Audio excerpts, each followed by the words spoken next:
I think that's the thing too with Rachel has played kind of passively so far, at least compared to what I expected. Yeah, She's in weird water. This isn't her area. Yeah. She doesn't know this. That's true. That is true. But I mean, I think that I'm just, as a friend and as a huge Big Brother fan of hers and of the show, and as somebody that really dives into it like you guys do, this is a completely different game. Yeah. She came in and now she has planted herself in an interesting scenario that even the strategy that I laid out that might help her might be hard to sell. Mm-hmm. Yeah, no, 100%. I mean, especially with this cast, you're not going to be able to I don't know. I don't even know if that would work. And I think that with that in mind, I think that she kind of has to realize that she's playing with house money a little bit and play a little bit harder, take some bigger risks, take some swings. Yeah, she comes up to this problem. All right. And Corey and I talked about this kind of stuff all the time.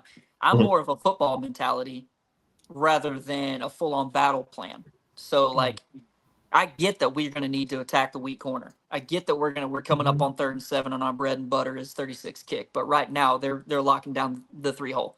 Right. So I better not do that. So all I got to do is make a first down. I don't got to make a touchdown every play. Right. And I'm not playing this long game. I got to make sure that we execute this play right now. If we don't get a first down right now, we're going to be punting the ball and we're going to be bad. We're going to be bad position. So I have to make sure that this play goes off. 3rd and 7, we're going to hit our bread and butter across the middle. Let's go. Right. So if you're going to have a long game, if you're going to have a long drawn out plan, you got to start with executing the first play. I can have a complete understanding of their defensive, forefront. I know exactly what they're going to do going into the 3rd quarter. They've been playing us in man coverage. I know that we're, shit like that.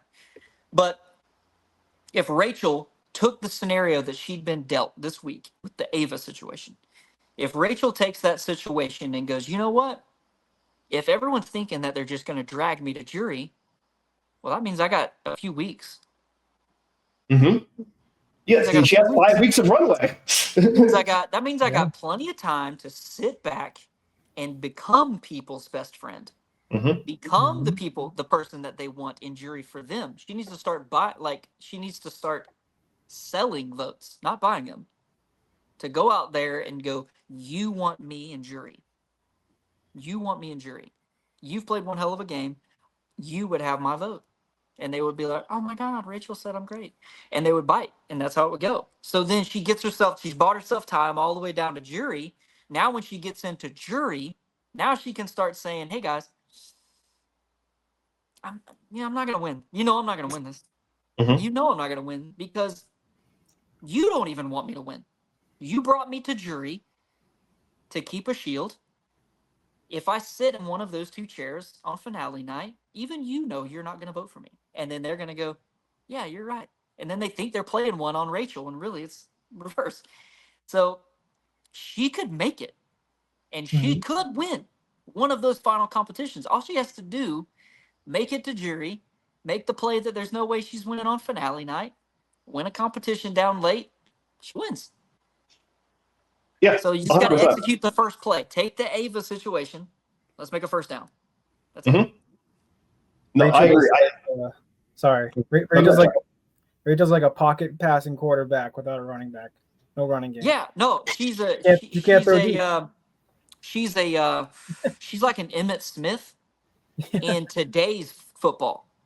Yeah. Running backs are great, but they're utilized to set up the long pass play or to set up the tight end dump over the middle. It's a different game. There's not going to be another Barry Sanders, Walter Payton. We're not going to have another Emmitt Smith.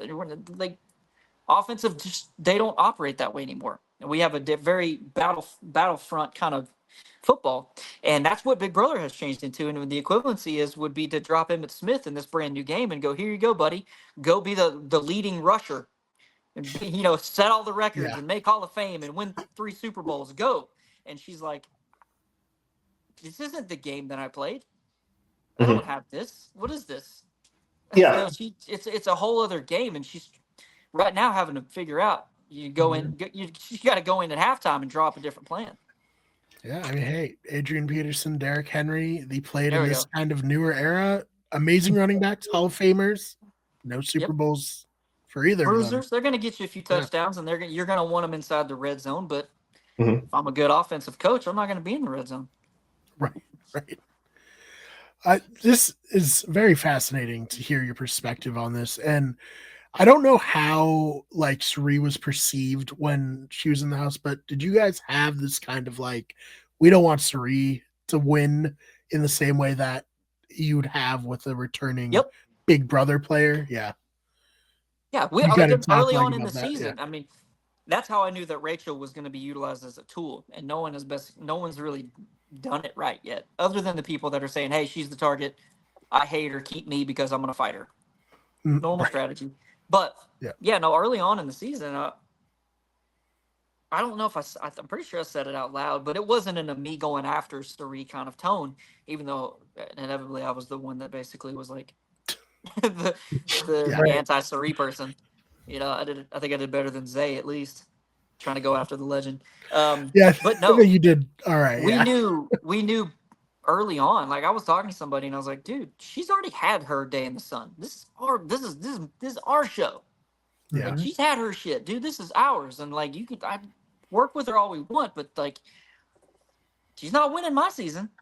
Now, Mhm. I'm not. I mean, I don't give a shit. I don't give a shit about her. This is our thing, So like, and I think that Zay kind of had that chip, and a few people did. Riley, I remember him saying something about it. Keanu, I think too, also is kind of floating that around. But yeah, I think she's kind of seeing that writing on the wall and going like, I don't got a shot at this. Well, neither did Dan.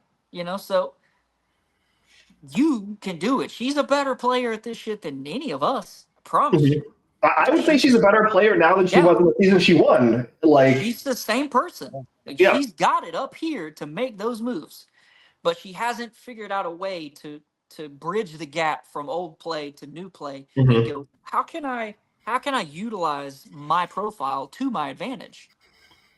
Yeah, I think you can also see with especially the first few weeks, her continuing to try to go back to the Keanu well over and over again. I think is her trying to pick up somebody that can be a Brendan, can win comps for her, can be like a big dude out in front working with her. But because Keanu never trusted continues to burn her over and over and over again, she's like now kind of given up on that, which I think is reasonable. But like now she has yet to really fully pivot. Like she's made connections. She has obviously a connection with Jimmy that I think if Jimmy is able to get out of the bind he's currently in, like Jimmy might be the person for her that can win the comps down the stretch with her.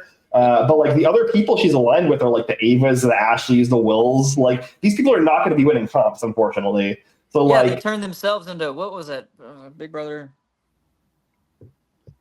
the one where they started the season off in cliques.